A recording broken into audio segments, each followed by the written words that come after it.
보가트는 마주치는 상대가 가장 두려워하는 형태로 모습을 바꾸는 마법 생물입니다. 해리포터와 아즈카반의 죄수에서 리무스 루핀이 진행하는 어둠의 마법 방어술 수업에서 소개되었는데요. 해리포터 시리즈에서뿐만 아니라 신비한 동물 사전 시리즈에서도 보가트는 사람의 내면을 직접 눈으로 보여준다는 특징 때문에 등장인물들의 심리를 묘사하는 수단으로 사용되기도 했습니다. 그만큼 보가트라는 존재는 해리포터 시리즈를 대표하는 생물이라고도 생각되는데요. 과연 여러분들은 보가트에 대해 얼마나 알고 계신가요? 오늘은 보가트에 대한 이런저런 이야기들을 준비했습니다.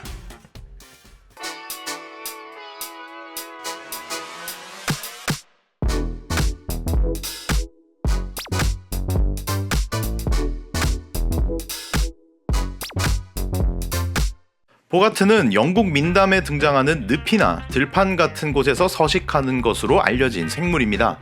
어떤 이야기에서는 물건을 숨기거나 우유를 상하게 만드는 것 같은 가벼운 장난을 치는 존재로도 여겨지기도 하지만 어린이를 유괴하거나 사람을 잡아먹는 무서운 존재로도 표현되는 경우가 있습니다. 보가트의 외모나 크기는 다양한 방식으로 묘사되는데요. 1851년 토마스 스턴버그의 저서 노샘프턴셔의 방언과 민속이라는 책에서는 말만큼 강하고 긴 팔을 가진 털이 많은 남자라고 묘사되었고, 요크셔 지방에서는 송아지만한 크기의 덥수룩한 긴 머리와 접시 같은 눈을 가진 무시무시한 생물로 묘사됩니다. 그리고 랭커셔의 보가트는 기본적으로 거대한 말의 모습이지만 다양한 동물의 형태로 변한 것이 가능하고, 그 중에서도 제일 무서울 만한 형태를 취한다고 전해지죠.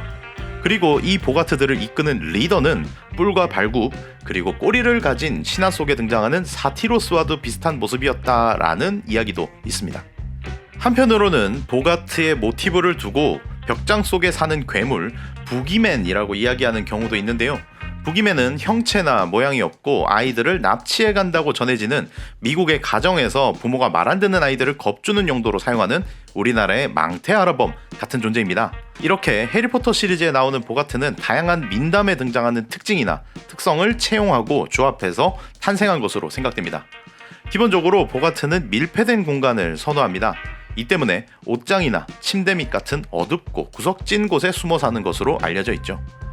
야생에서 서식하는 보가트는 그늘진 곳 또는 나무의 갈라진 틈새에도 숨는 경우가 있다고 하는데요.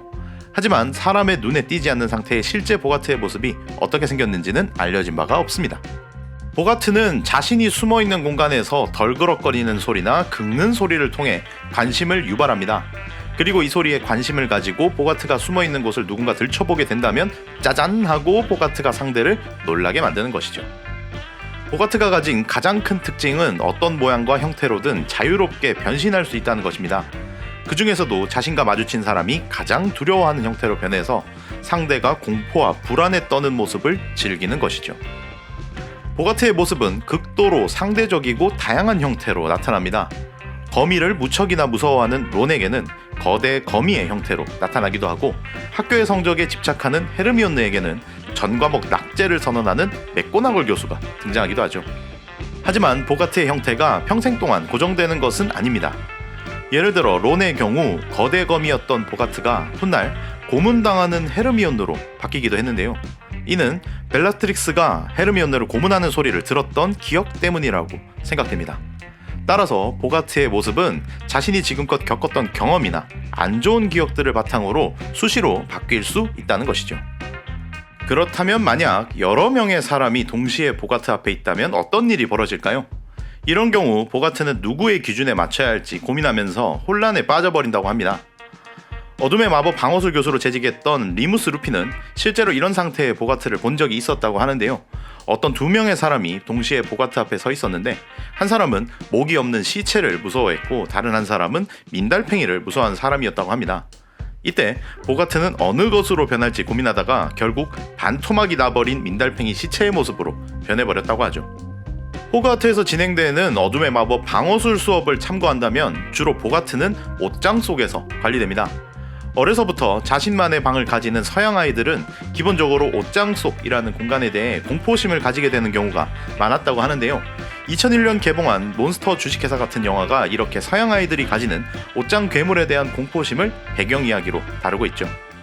이렇게 옷장에서 튀어나오는 보가트 역시 서양 어린이들이 무서워할 법한 괴물로 여겨지기를 의도했던 것으로 보입니다. 보가트에 취약한 사람은 공포심이나 두려움이 큰 사람들입니다. 기본적으로 보가트는 그리 위협적으로 여겨지는 생물은 아니지만 상대가 두려워하는 대상이 무엇인가에 따라 보가트의 위험도가 바뀌는 경우도 있습니다. 그 이유는 보가트가 모습을 바꾼 대상의 특성을 어느 정도 복제할 수 있기 때문인데요. 예를 들어 해리의 보가트는 디멘터의 모습으로 변했는데 이때 보가트는 디멘터가 가진 주위를 차갑게 만드는 능력을 비슷하게 사용했습니다. 또한 페트로누스 마법에 취약하다는 특성도 일부 가지고 있었기 때문에 해리에게 있어서는 페트로누스 마법을 연습할 수 있는 훌륭한 상대였기도 하죠.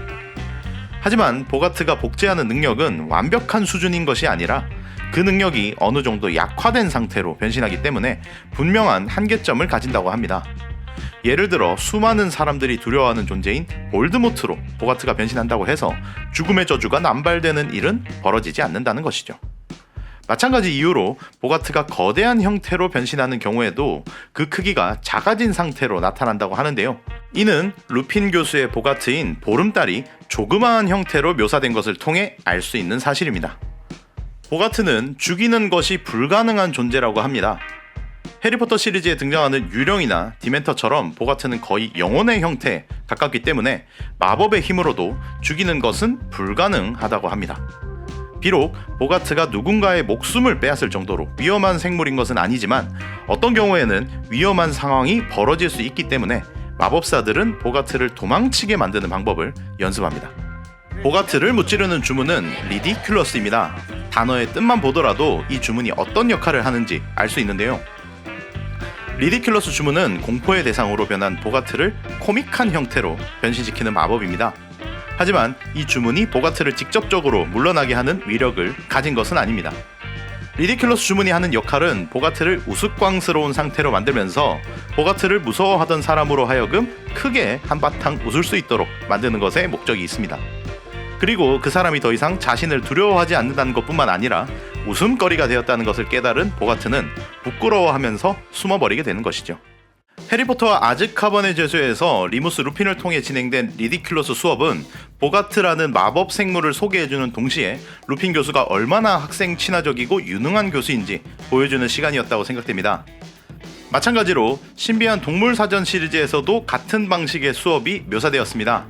이번에는 알버스 덤블도어를 통해 수업이 진행되었죠.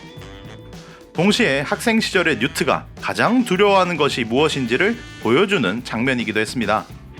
뉴트의 보가트는 서류가 잔뜩 쌓인 사무용 책상이었는데요. 이 책상은 리디큘러스 주문을 사용했을 때 드래곤의 모습으로 변했습니다. 우리는 이 짧은 장면을 통해 어떤 것을 알 수 있었나요? 뉴트가 책상에서 서류나 보면서 일을 하는 것을 죽을 만큼 싫어한다는 것과 동시에 뉴트는 신비한 동물을 바라봤을 때 즐거움과 행복함을 느낀다는 정보를 얻을 수 있죠. 저는 리디큘러스 수업이 가지는 의미가 단순히 보가트를 물리치는 것뿐만이 아니라고 생각합니다.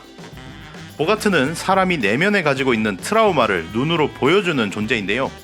이런 트라우마를 극복해내는 것은 어른들에게도 아주 힘이 듭니다. 일반적으로 트라우마를 극복하는 대표적인 방법으로 추천되는 것은 자기 객관화인데요. 자기 객관화는 본인이 힘들었던 기억에 대해 굳이 지우려 하기보다는 조금 떨어져서 제3자의 입장으로 한 번 더 바라보는 것에서 시작됩니다. 2008년 미국 버클리 대학교에서 오즐렘 에이덕 박사의 연구팀이 진행한 힘든 기억을 제3자의 시선으로 바라봤을 때 나타나는 영향에 대한 실험에서는 참가자를 두 그룹으로 나눠서 가장 힘들고 아픈 기억을 떠올리게 한 다음 한 그룹에게는 그때 당시의 기억을 생생하게 떠올리라고 부탁하고 또 다른 그룹에게는 자신이 벽에 붙은 팔이라고 생각하고 당시 기억을 떠올리라고 이야기했습니다.